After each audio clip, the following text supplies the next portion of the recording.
Your everyday life, how to really talk about your day in English. Hello, and welcome to Real English Conversations. I'm Emma. And I'm Daniel. If you're learning English and you want to talk about your life in a natural way, you're in the right place. Yeah, because today we're covering something that sounds simple but is actually really tricky. Oh, absolutely. We focus on real conversations, not textbook English. We talk about what people actually say and what they really mean in everyday life. And today's topic is one you'll use constantly in English. How to talk about your everyday life. Not just, I wake up at 7, I brush my teeth, I go to work. That's robot English. Nobody actually talks like that. Exactly. We're going to teach you how to describe your real life. The messy parts, the boring parts, the parts you actually care about. Before we dive in, if you enjoy this episode, please subscribe to the channel and give the video a like. It really helps more English learners find us, and we're so grateful for this community. All right, let's get into it. Why textbook daily routines don't work. Okay, so Daniel, think back to when you were learning a second language. Oh no, where are you going with this? Do you remember learning to describe your daily routine? Of course. I wake up at 7 o'clock. I eat breakfast. I take the bus to work. Exactly. And did you ever actually say those sentences in a real conversation? Never, not once. Because real conversations about everyday life don't sound like that. They're messier, they have more detail, they have personality. When someone asks, "How's your day going?" you don't list activities like a schedule. You talk about how you feel, what went wrong, what was funny or annoying or interesting. Exactly. So today we're teaching you the real way to talk about your everyday life. The way native speakers actually do it. The big idea. So here's the framework. When native speakers talk about their everyday life, they focus on three things. 1. The differences between their weekday and weekend life. 2. The unexpected or annoying things that happen. And 3. How they feel about their routine. That last one is huge. It is. Because talking about your life isn't just facts. It's feelings, frustrations, and the little moments that make you human. We're going to break this down into 5 parts. Part 1. Weekdays versus weekends. And why that matters. Part 2. The messy middle. All the stuff textbooks leave out. Part 3.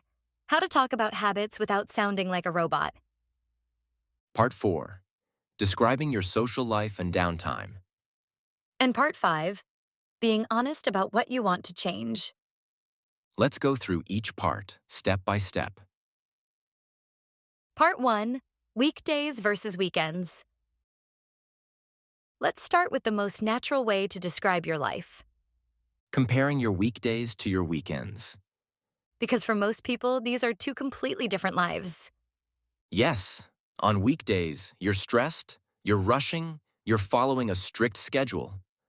On weekends, you sleep in, you relax, you do what you want. So when you talk about your everyday life, always make this distinction. Here's how native speakers do it. They say things like, "During the week, I'm pretty strict with my routine, but on weekends, I'm way more relaxed." Or, weekdays are chaos. I barely have time to think, but Saturdays are my reset day. Notice the contrast? Yeah, they're not just listing facts. They're showing how different these parts of their life feel. Here are some useful phrases for this. For weekdays, during the week. On weekdays, Monday through Friday. For weekends, on the weekend, on Saturdays, Sunday is my day to. And here's a natural example. During the week, I wake up at 6:30 because I have to be at work by 8. But on Saturdays, I don't set an alarm. I just sleep until I wake up. See how much more interesting that is? It's not just I wake up at 6:30. It explains why and shows how weekends are different. That's what makes it feel like a real conversation. Part 2. The messy middle. Okay, this is the part that textbooks never teach, And it's the most important part. because real life is messy. You don't just wake up and immediately start your perfect routine. You hit the snooze button. You spill coffee on your shirt. You forget your keys. Exactly. This is what we call the messy middle. And this is what native speakers actually talk about. Let me give you an example. Instead of saying, I wake up at 7 and get ready for work, A native speaker might say, I'm supposed to wake up at 7, but honestly, I usually hit snooze at least twice.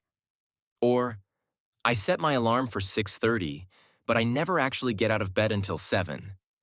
That's so much more relatable. Here's another one. Instead of I eat breakfast and go to work, A native speaker might say, I'm always running late in the morning, so I usually just grab a coffee and eat something at my desk. or I try to make breakfast, but most days I just end up eating a granola bar in the car. This is honest. This is real. And people connect with it because they do the same thing. Let's talk about the commute, because that's another messy part. Oh, commutes are the worst. Nobody says, I take the train to work. It takes 30 minutes. They say, I take the train to work and it's supposed to be 30 minutes, but there's always some delay. Or, I drive to work, and if I leave by 7:30, it's fine. But if I leave even 5 minutes later, I'm stuck in traffic for an hour. See the difference?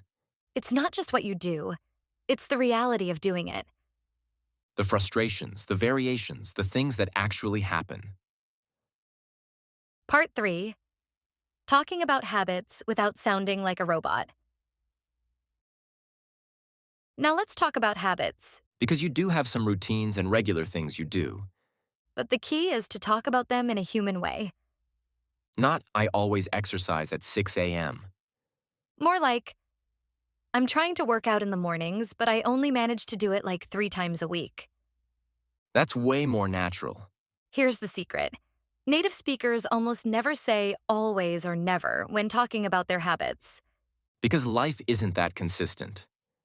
Instead, we use softer language. I usually, I try to, most days, a few times a week. when I remember, Let's look at some examples. instead of, I always go to the gym, you might say, I try to go to the gym 3 or 4 times a week. Instead of I never eat fast food, you might say, I usually cook at home, but sometimes I'm too tired and just order takeout. This is honest. And honestly, it makes you sound more trustworthy because you're not pretending to be perfect. Here's another tip. Talk about habits you wish you had. Yes. I should probably drink more water, but I forget. I know I should go to bed earlier, but I always end up staying up too late scrolling on my phone. Native speakers talk about this stuff all the time. It's relatable. Everyone has habits they're trying to build. And habits they're trying to break. Part 4, social life and downtime. Now, let's talk about the non-work, non-routine parts of life. Your social life, your hobbies, how you spend your free time. This is where your personality really comes through. And it's what makes your everyday life uniquely yours. So, let's talk about how to describe this naturally. First, let's talk about evenings after work. Most people don't have exciting plans every night. Right, so be honest about that. After work, I'm usually pretty tired, so I just make dinner and watch TV. Most evenings, I don't do much. I'll call my parents or catch up on shows. This is normal. You don't have to pretend your life is more exciting than it is. Now let's talk about social life. Here's how native speakers describe this. I try to see friends at least once a week, usually on Friday or Saturday. Or, I'm not super social during the week, but on weekends, I like to meet up with people. Notice the honesty? They're not saying, I hang out with friends every day. They're giving a realistic picture. And here's a big one. It's okay to say you like being alone. Yes. I'm pretty introverted, so after a busy week, I like to spend Saturday just at home.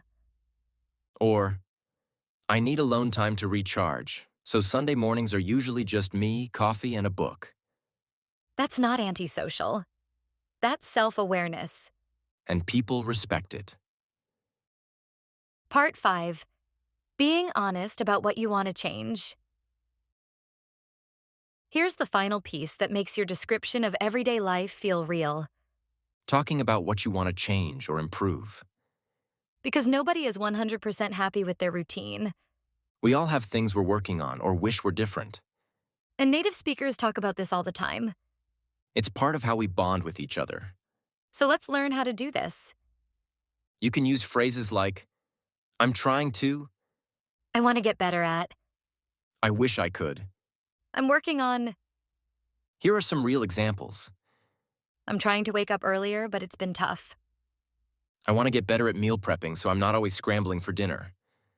I wish I could exercise more consistently, but work has been crazy lately.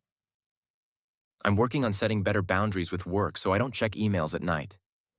Notice something about all of these? They're honest about the struggle. They're not saying, I'm great at everything. They're saying, I'm trying, but it's hard. And that's what real conversations sound like. People don't want to hear about your perfect life. They want to hear about your real life.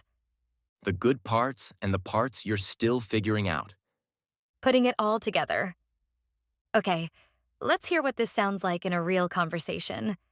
I'm going to describe my everyday life using everything we've talked about. Perfect. Go ahead. So, my weekday routine is pretty hectic. I'm supposed to wake up at 6:30, but I usually hit snooze until 7. I know, I should go to bed earlier, but I'm a night owl.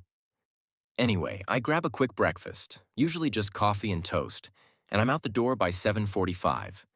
My commute is about 30 minutes if traffic is good, but it's almost never good, so it's usually closer to 45 minutes. I work from 9 to 5, and honestly, by the time I get home, I'm exhausted. Most evenings, I just make something simple for dinner and watch Netflix. I try to go to the gym a few times a week, but I only manage to go maybe twice. On weekends, though, it's a totally different story. I sleep in until at least 9, sometimes later. Saturday mornings are my favorite. I make a big breakfast, drink coffee slowly, and just relax. I usually meet up with friends on Saturday nights, and Sundays are my reset day. I do laundry, meal prep for the week, and try to wind down before Monday starts again. I'm working on being more consistent with exercise and going to bed earlier, but, it's a process. Perfect. That sounded like a real person talking. Because it is. That's actually my life. And it had all the elements we talked about. Weekday versus weekend. The messy parts. Honest habits. What I'm trying to improve. That's exactly how you should describe your everyday life in English. Useful phrases for talking about your everyday life. Let's go through some specific phrases you can use. For talking about your morning, I'm not a morning person, so I set my alarm for X, but I usually don't get up until. I'm always running late in the morning. For talking about work or school, my schedule is pretty packed. Work has been crazy lately. I try to take a real lunch break, but I usually end up eating at my desk. For talking about evenings, by the time I get home, I'm wiped out. I'm trying to be better about not bringing work home. Most evenings, I just want to decompress. For talking about habits, I'm trying to. I should probably. I've been meaning to. I'm working on. For talking about weekends, weekends are my time to recharge. I try to balance social time with alone time. Sunday evenings always feel a little stressful because I'm thinking about Monday. That last one is so relatable. Everyone feels that. What not to do. Let's talk about some common mistakes to avoid. Because there are definitely wrong ways to talk about your everyday life. Mistake number 1, being too general. Saying, I'm busy, doesn't tell anyone anything. Be specific. What makes you busy? What are you actually doing? Mistake number 2, listing activities like a schedule. I wake up, I shower, I eat, I work. That's boring and unnatural. Add feelings, reasons, and personality. Mistake number 3, pretending your life is perfect. Nobody's life is perfect. If you act like yours is, people won't relate to you. Be honest about the struggles and the boring parts. Mistake number 4, only talking about work. Your life is more than your job. Talk about what you do for fun, who you spend time with, what you're interested in. Mistake number 5. Using overly formal language. You don't need to say, I engage in physical exercise 3 times per week. Just say, I try to work out a few times a week. Keep it natural and conversational. Building confidence over time. Here's something we want you to remember. Talking about your everyday life is one of the most common conversations you'll have in English, At work, with friends, with new people you meet. so it's worth practicing. Start by describing your day to yourself in English. Even if it's just in your head or out loud when you're alone. The more you do it, the more natural it becomes. And remember, you don't need fancy vocabulary. You just need to be honest and specific. Talk about what actually happens, not what you think you're supposed to say. That's what makes conversations interesting. So let's recap everything we've covered. When you talk about your everyday life, focus on 3 things. 1. The difference between weekdays and weekends. 2. The messy, real parts that textbooks don't teach. 3. How you feel about your routine and what you want to change. Use specific details instead of general statements. Be honest about the boring parts, the frustrating parts, and the parts you love. And don't try to sound perfect. Nobody's life is perfect. Your everyday life is uniquely yours. And when you describe it honestly, people connect with that. Now it's your turn. In the comments, tell us about one part of your everyday life that's different from what people might expect. Maybe you have an unusual hobby or a specific routine or something you're trying to change. Thank you so much for listening to Real English Conversations. We'll be back soon with another real-life topic to help you navigate English with confidence. Until then, keep practicing. And remember, real conversations don't have to be perfect. They just have to be honest. Goodbye for now. See you next time.